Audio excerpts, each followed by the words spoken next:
Saludamos al economista Diego Ramos. Él es miembro del Observatorio de la Dolarización, es consultor económico. Economista Ramos, sin desmerecer el tremendo impulso a la autoestima de los ecuatorianos que significa un triunfo deportivo como esa hazaña de Ecuador de vencer a Alemania para continuar en el Mundial, tenemos que poner nuestros pies en la realidad.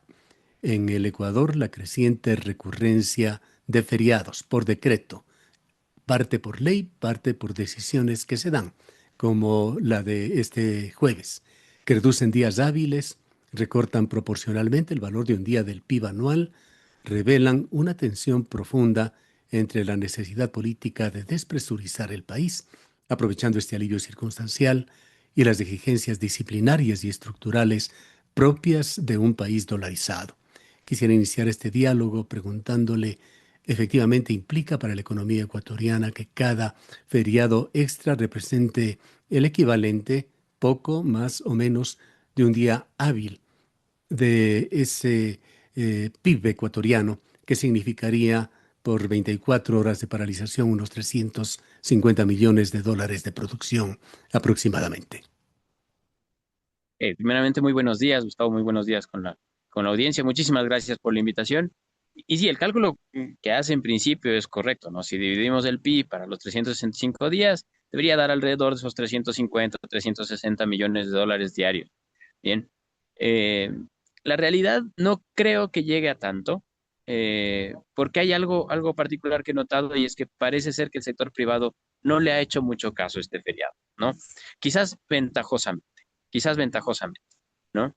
Pero lo que nos debería llamar más la atención es esta aparente improvisación de ciertas medidas que pueden afectar no solo económicamente a las personas, no solo económicamente a las industrias, a las empresas, ¿no? Sino quizás en otros temas que no los tenemos tan en mente.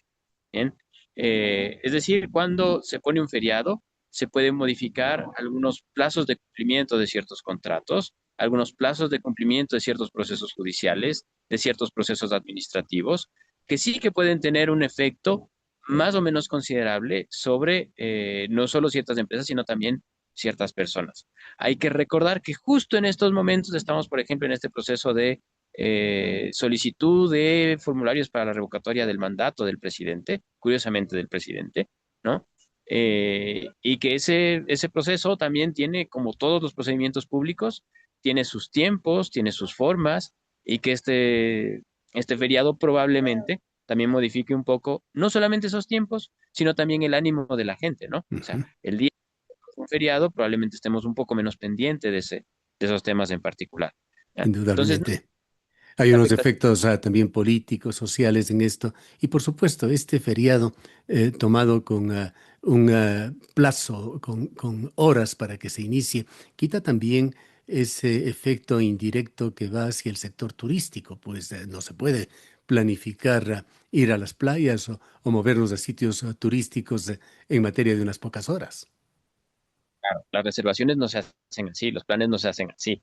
Seguramente sí habrá cierto movimiento en ciertos sectores, es decir, como se declara también un feriado de repente, también en las escuelas, en los colegios, los padres de familia tienen que ver cómo organizan su día también, ¿no? Probablemente haya ciertos movimientos, digamos, entre un sector a otro, digamos, cierto desplazamiento de la producción de un sector a otro, ¿no? Eh, pero digamos, el efecto general, digamos, en la economía del país de una gran reducción del PIB, ese no me parece que sea el más interesante de los efectos, ¿no? Si es que creo que hay otros efectos más significativos a los que también debemos prestarles atención. Yo creo que también hay algo que reflexionar aquí, ¿no? Y es esta improvisación, ¿no? O aparente improvisación, ¿ya? Que nos da mucho las señales acerca de cómo se toman las decisiones en otros aspectos también que sí que nos afectan económicamente, ¿no? Vemos esa Claro. supuesta improvisación. Y la vimos cuando se declaró lo de los aranceles con Colombia también, ¿no? Que fue de un día para el otro, de una forma absolutamente abrupta, improvisada, sin ningún tipo de informe técnico alrededor, ¿no? Yo me pregunto, para este feriado, ¿hicieron algún informe acerca de cómo iban a solventar las cosas? ¿Cuál era el impacto que esperaban para el sector turístico? Da esta impresión de que salen del estómago del presidente, ¿no? Que esperemos que no sea así. Claro. De hecho, No se trata en realidad de ser aguafiestas. Ecuador festeja un triunfo deportivo, abre una gran solidaridad, empatía en el país, Pero tener un país dolarizado es también sinónimo de disciplina fiscal. Los países que han sido afectados, después no vamos a comparar los eventos, pero de una guerra, por ejemplo, que quedan con su economía destrozada, no tienen sino que asumir medidas disciplinarias y trabajar para recuperar lo perdido. Mantener la dolarización implica en buena medida renunciar a la política monetaria propia, depender exclusivamente de la disciplina del país, disciplina fiscal, competitividad productiva, capacidad de atraer dólares. Sí, eso también es un problema. Digamos, no diría yo que se renuncia en gran medida a la política monetaria. Diría que mayores golpes a la política monetaria ha sido, por ejemplo, la ley de defensa de la dolarización del 2021, que el hecho mismo de que nuestra moneda esté denominada en dólares, porque se demostró durante cierto tiempo que sí que podíamos tener política monetaria en dólares, pero hoy en día eso ha cambiado un poco. Ahora, que sí me parece que debería llamarnos la atención acerca de la dolarización, algunas cosas adicionales que sí que han pasado en este tiempo, ¿no? Hablando de estas medidas improvisadas, por ejemplo.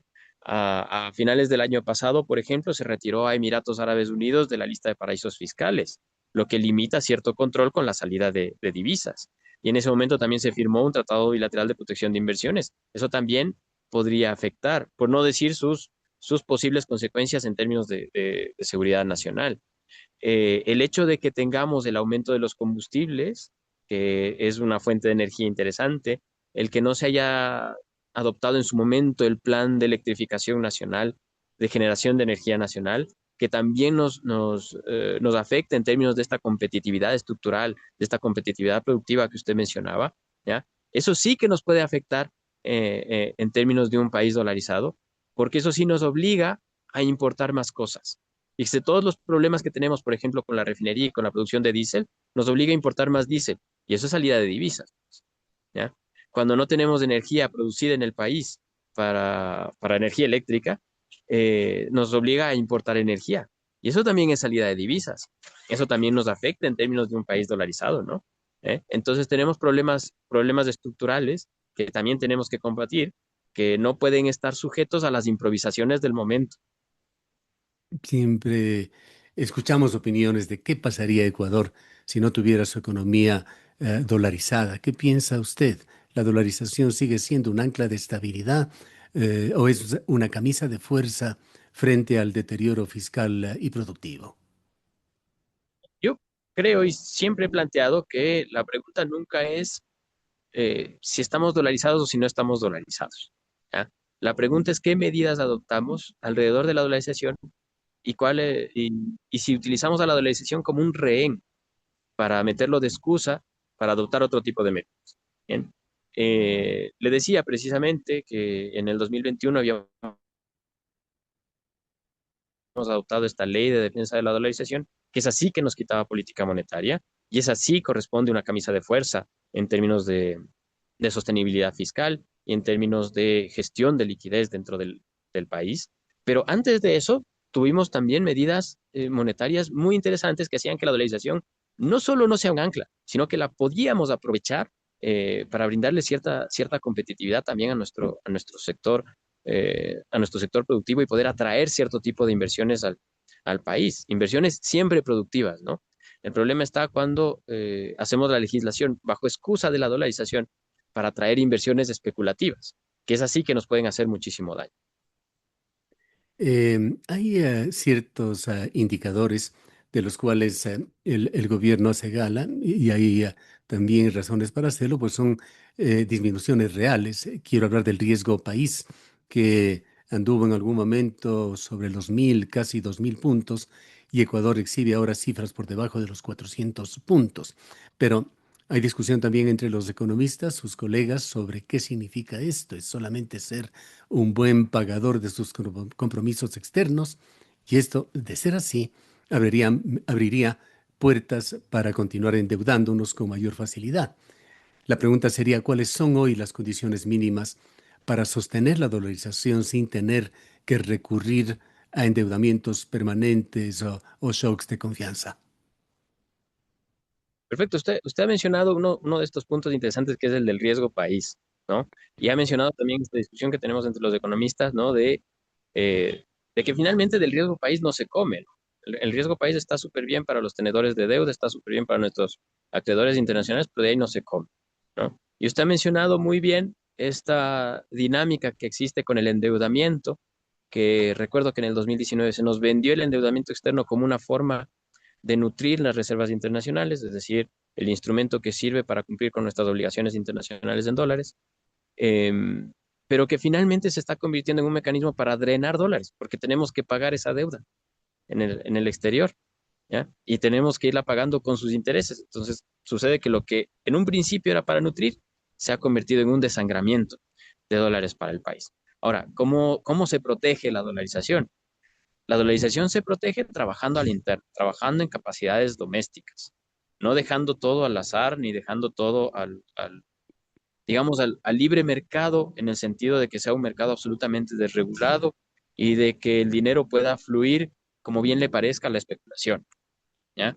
Entonces, por ejemplo, ¿cómo se protege la dolarización? Desde una perspectiva fiscal tributaria, a través de controles a la salida de divisas, y eso es con el impuesto a la salida de divisas, pero también con el control a las guaridas fiscales, a los paraísos fiscales, a través del listado de paraísos fiscales que tiene el SRI, a través de las condiciones distintas que tienen las salidas de divisas hacia guaridas fiscales. Desde una perspectiva tributaria se controla así.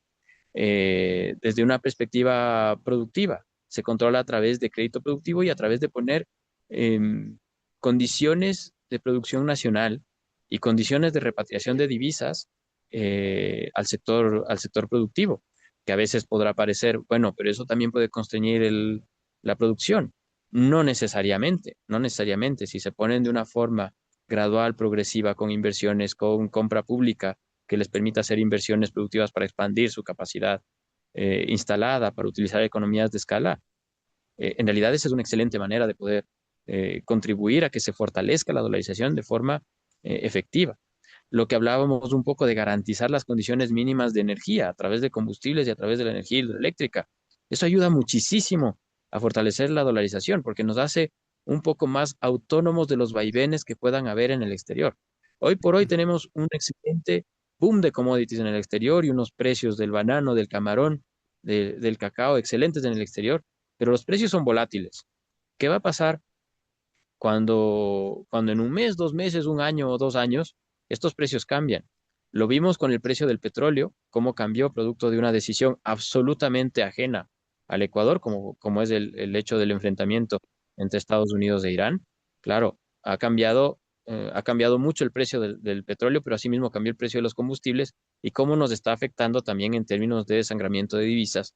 Eso perjudica la dolarización. Si De los fuésemos un factores, de los externos. factores que usted menciona como riesgos, como amenazas, ¿cuáles los considera más críticos? Fuga de capitales, déficit fiscal, caída de exportaciones, pérdida de reservas.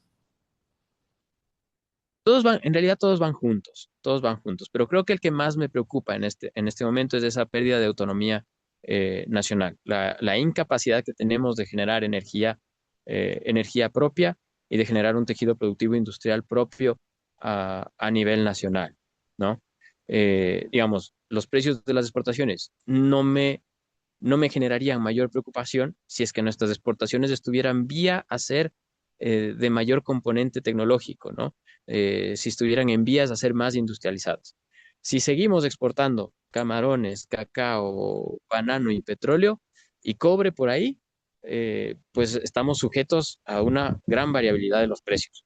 Si empezamos a exportar cables, compotas, agroindustriales, metalurgia, y ahí va y vende los precios es distinto, Usted ¿no es habla cierto? de productos con valor agregado, a diferencia de commodities.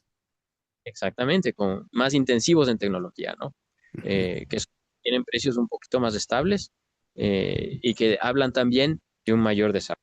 Pero para esa política Esta pérdida de competitividad, ¿es un problema de la dolarización o es que tiene que ver con la estructura productiva ecuatoriana? como le mencionaba, no es que el hecho de estar dolarizados signifique necesariamente una pérdida de la competitividad nacional. El problema es siempre cuáles son aquellas medidas que tienen como excusa la dolarización, ¿no? Aquellas medidas que pueden afectar a políticas industriales. ¿Ya? Para mí el problema es más estructural y es un problema también de participación del sector público en hacer ciertas industrias básicas, en poner ciertas reglas de juego.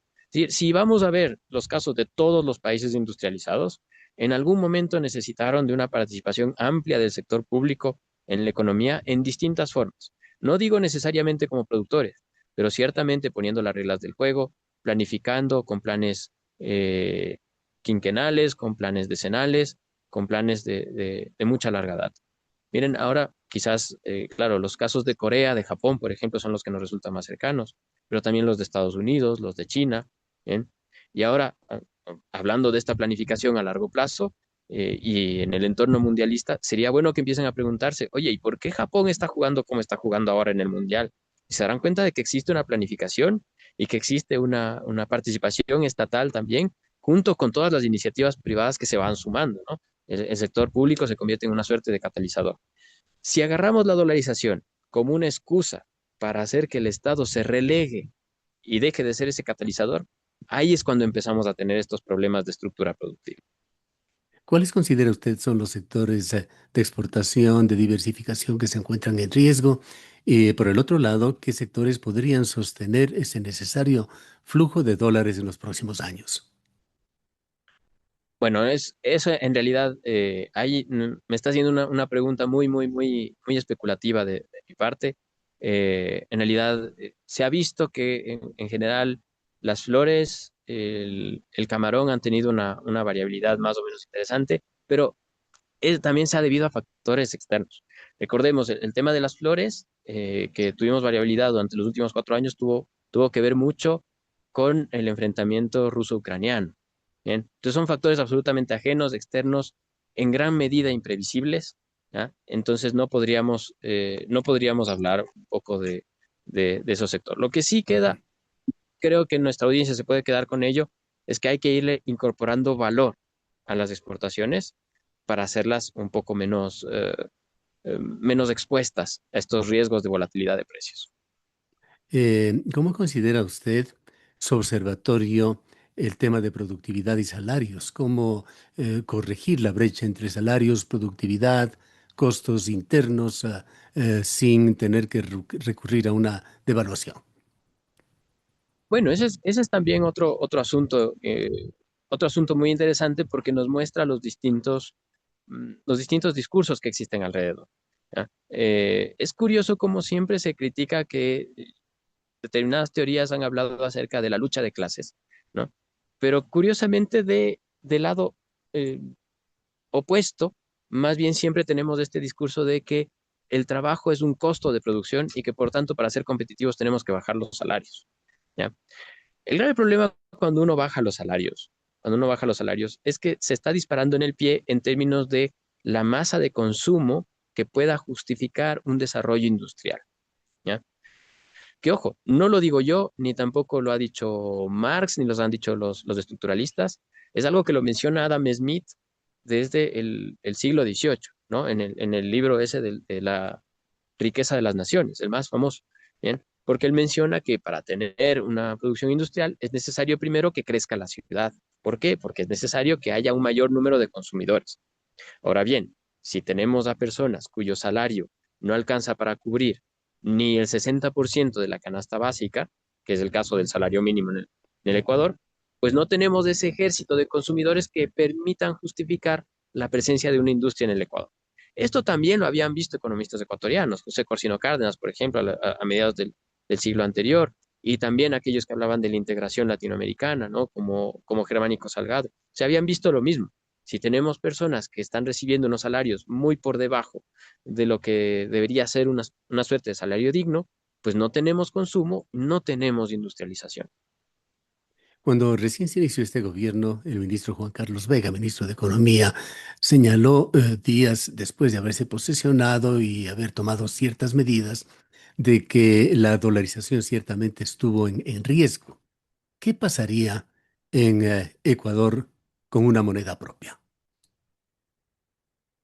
Bueno, digamos, es una es otra pregunta muy de especulación. Pero digamos, a mí no me preocupa el hecho de si hay o no hay una moneda propia, pero sí la transición, ¿ya? Es decir, el golpe de salir del dólar y adoptar una moneda propia podría ser socialmente demasiado costoso, demasiado costoso. De hecho, acordémonos, aquellos que ya somos de un poquito de más edad, nos debemos de acordar entre el 99 y el 2002, cómo fue el proceso de transición a la dolarización, que fue muy costoso, ¿no? En su momento, más allá de la migración, que la sufrieron especialmente Además en que, Azuay. que se generó una tragedia nacional por el tema de depósitos, de cambios monetarios, de todo el problema bancario adicionalmente que se generó. Claro, y no solamente eso, un problema cultural, un problema social, el problema de la inflación que hubo en ese momento, no necesariamente porque los precios no estuvieran ajustados, sino por el hecho de que no podíamos utilizar mucha moneda fraccionaria. Recuerdo que había cosas que en sucres valían menos de un centavo de dólar, y claro, el momento en el que había que cobrar, pues no se podía cobrar menos de un centavo de dólar, ¿no? O cosas que valían menos de un dólar y como lo redondeábamos para que sean de fácil cálculo, pues lo redondeábamos un dólar. Y tenemos los reportes de aquella época de que tuvimos una inflación relativamente alta en dolarización hasta el año 2002, hasta el año 2003, ¿ya? Que eso es algo que a veces no nos acordamos, ¿no? Es decir, pensamos la dolarización automáticamente eh, mejoró la inflación. No, se demoró años en hacerlo. Ahora, si tenemos un cambio de moneda, es un poco impredecible cómo vayan a actuar los agentes nacionales respecto a estos nuevos cálculos, a estos nuevos precios relativos, ¿no? Es decir, los precios de unas cosas respecto a otras, y de cómo esto también puede modificar la dinámica de aquellas decisiones de inversión, ¿sí? Entonces, a mí no me preocupa mucho cómo se le llame a la moneda que utilicemos, ¿ya? Pero sí me preocupa bastantísimo cómo es ese periodo de transición. Y en ese periodo de transición, recordemos que también se pueden dar muchas cosas. Eh, Cuando hubo la dolarización, se escogió un tipo de cambio específico. Y ese tipo de cambio determinó que determinado grupo saliera beneficiado, aquel grupo que tenía mayores activos denominados en dólares, y que un grupo saliera perjudicado, aquel que tenía mayores activos denominados en sucres, ¿no? ¿Eh? Lo mismo puede pasar si es que cambiamos de una moneda a otra.